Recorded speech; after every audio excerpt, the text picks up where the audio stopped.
This is one of the best thing that happened to me and happened to the customer. The best thing that happened to me is nagkaroon ako ng first customer sa TikTok shop.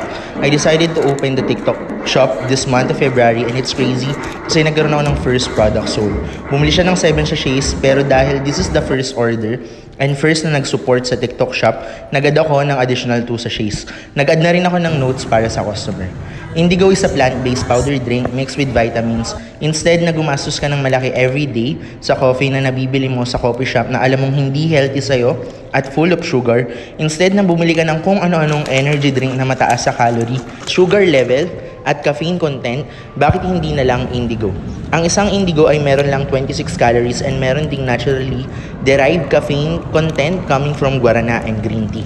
Meron din tong vitamin B3, B6, B12, and vitamin C na nagre-reduce ng fatigue and tiredness and nagno-normalize ng function ng immune system at nervous system. Kasama sa mga ingredients nito ang mga superfood tulad ng acai berry, spirulina, ginseng at blueberry. Salamat sa pag-support. If hindi ka pa nakapag-try ng Indigo, click mo na yung link down below and follow mo na rin ako at Blend with Ken.